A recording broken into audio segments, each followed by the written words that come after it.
Hi there, Nigel Saunders of KW Bonsai here. Today we're going to begin another long journey.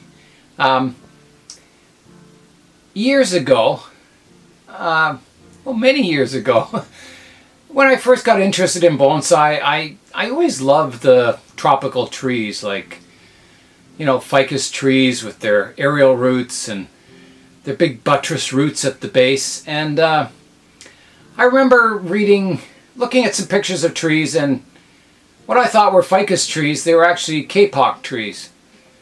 And I started a file on my computer, and I loaded all kinds of images of kapok trees in with these. They're the ones that have the big buttressed roots. They're really thin, and sometimes they move. They're really cool trees. And yeah, so I always had these pictures on file, and I had never heard of a kapok tree in my life, and never expected to come across one. So I kind of forgotten about them. And then years later, a couple of months ago, I was looking at famous trees in the world, and I came across this tree in Sierra Leone, Africa, in the city of Freetown. And in the center of the city, there's this giant kapok tree. Just beautiful. And it looks like a tree you'd see in Avatar or something. It's a massive tree. There's not a lot of pictures of it on the internet. I'm going to show you some pictures of it. And I showed it to my kids, and the first thing they said, "Is that real?" They thought it was like photoshopped or something.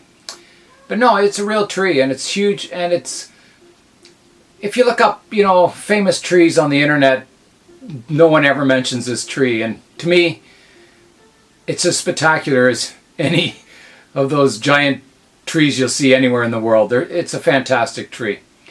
So I got thinking, I would really like to grow one as a bonsai. So I started looking on the internet and checking, someone's always bonsai'd every tree there is in the world, or tried to. And sure enough, there were a few images came up of kapok trees as bonsai trees. And not a whole lot of examples. And usually when there's not a whole lot of examples of a tree, it means it's not very suitable for a bonsai tree. If you take a tree like a juniper or something, very suitable for making bonsai trees. Thousands of images on the internet. Kapok trees, not so many bonsai kapok trees. When the tree's young, the trunk gets covered in these really sharp thorns. It looks like some kind of prehistoric tree. And then as the tree gets older and ages, the thorns fall off or grow out or something, and it becomes smooth on the trunks. So I'll show you some pictures of some internet kapok trees as bonsai. There's also a book written called The Great Kapok Tree. It was published in 1990, and I can remember reading it to my kids when they were young. And it's a story about someone who comes into a rainforest to cut down this kapok tree, and all the animals, he falls asleep, and all the animals come down and whisper to him that this is our home and the importance of the kapok tree. And he wakes up from his dream, and I won't spoil the ending. So anyway, after seeing this kapok tree in Sierra Leone, not in real life, on the internet, in Freetown, I really wanted to make a bonsai tree out of that. I like my bonsai trees my favorite ones are ones that imitate famous trees or tree styles or a tree that you can recognize. So I really wanted a kapok tree. So I looked on the internet and I found a place that sells exotic seeds, and I ordered some kapok tree seeds. And I was looking at the germination of them, how to do it. And it says at the best of times you'll get 10 to 15% of them germinate, which isn't a great average. My acacia seeds, that's about the percentage I got to germinate from them, and they're supposed to be pretty easy to germinate. So yeah, my chances are probably slim that I'll get a tree from these seeds, but I'm going to try. I think I've ordered 100 seeds, so if I get 10 trees, I'd be really, really happy. I'll show you the climate. Kapok trees grow in the tropics, where there's very little variation in temperature. It's hot and humid most of the time. So I'll show you some charts of Sierra Leone, Freetown, their yearly kind of temperatures. So as you can see, it's pretty constant, warm. Temperature never really goes low, and it doesn't go that high either. It's kind of, you know, a nice warm climate. So I think it's important when we try and germinate these seeds. I'm going to do it in the greenhouse outside where it's going to be hot and humid. They'll get good sunshine. I may bring them in at night if it starts getting cool at night to try and keep them warm. I could even try germinating them in the plant room here. If I put the heat back on, I'd get it nice and hot in here. So I may do that too. I'll have to decide. I might do 2 batches and see which one, see if any of them germinate. So that's the mission, is to try and grow a Kapok bonsai. Here's the packet of seeds I got in the mail.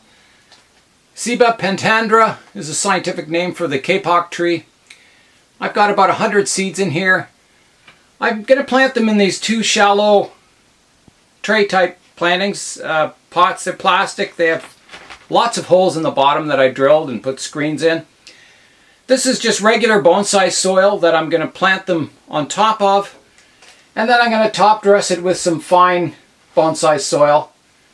This is the material that I sieved out of my regular bonsai soil. So it's the same bonsai soil, just finer. And I'll top dress some of it with that. We're going to put one in the full sun today. It's a beautiful sunny day. And the other one I'll put in the greenhouse. So one will stay hot and humid. The other one will be in the full sun. It'll be a little drier. Alright, let's open the seed packet up.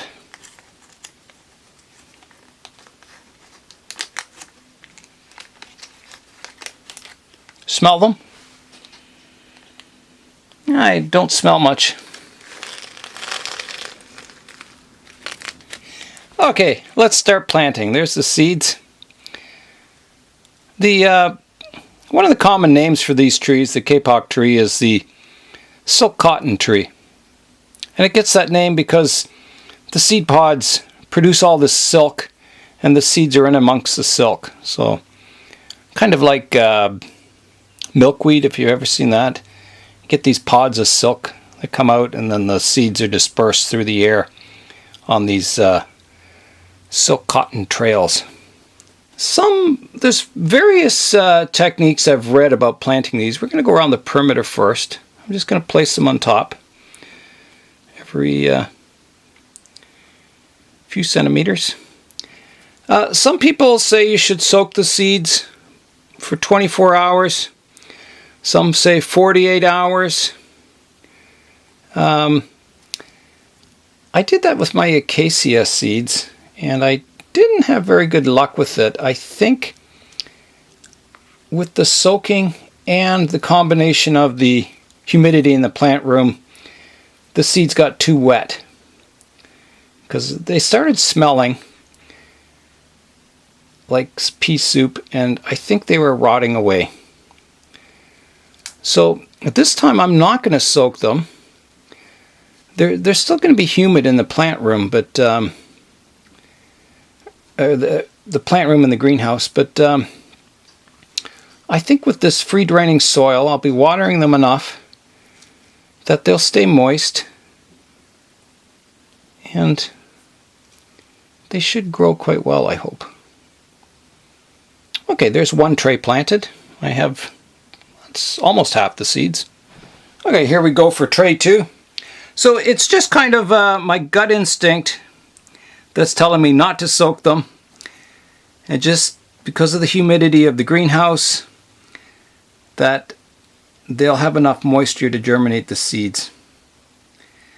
Another technique I've read is that they should be left in the silk cotton that the seed's surrounded with, and they should, be kept moist, and they'll germinate in that silk cotton. Some people have said just place them on wet paper towels, fold the towel over and let them germinate in there. So there's a lot of different techniques that different people recommend for germinating seeds. And as I said, with these seeds, the success rate of germination isn't very high with them. So, we may be doing all this for nothing, but, nothing ventured, nothing gained. If we don't try, we would never have any kapok trees, would we? Alright, that's a pretty full pot. I'm going to throw a few more in the other pot, random places. There, they're all planted except for that one that was in the bag that I'm going to try and get out now, that my hand is free. You never know, maybe that would be the one tree that grows. Okay, so the next step, I'm going to place some of this fine soil on top of them. And I'm not going to cover them up very much. Last time I used sand on my acacia trees, and I think the sand held too much moisture. So I think this fine bonsai soil will be actually better, because it holds moisture, but it has air in it too, and it drains really well. I think the sand sucks up the moisture from the bonsai soil underneath, so the top layer always stays too wet. And I think this will be better, because this feels like this was out in the rain, and it feels like a really nice level of humidity in the top dressing here. So there we go. We're just going to plant that one really lightly with top dressing. Our second pot, we're going to top dress it a little heavier. We're going to put a little more of this fine bonsai soil on top. And, we'll have the two pots, and we'll see which one does better, if any of them. Hope I'm not sounding too pessimistic, but, I do really hope that they grow, and that I can keep them alive. Germinating the seeds is like the very first step. Getting them to grow for the next 20 years will be the part where all the work comes in. However, I think I have a good environment for growing these tropical trees.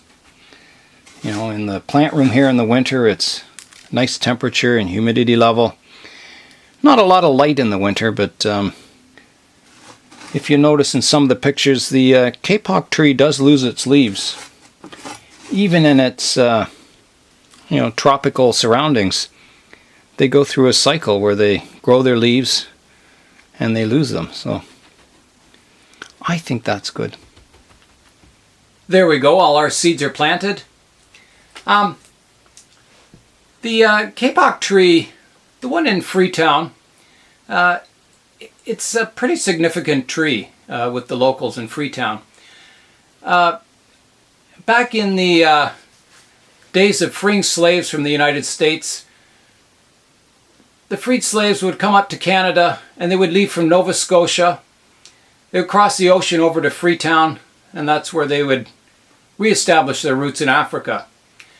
And the freed slaves used to sit under this tree, this giant kapok tree in the middle of town. So the tree is about, I think it's about 500 years old, which is amazing. So it has quite a significance to the African people. It's kind of a symbol of freedom and the end of a long journey. That's it for today. I hate to leave this video with a cliffhanger ending, but I am. We'll just have to stay tuned, and we'll give an update to see what happened with these seeds. So we've got our our giant kapok trees planted and ready to grow. So Nigel Saunders of KW Bonsai, do something green today, ride your bike. Thanks for watching, and we'll see you next time.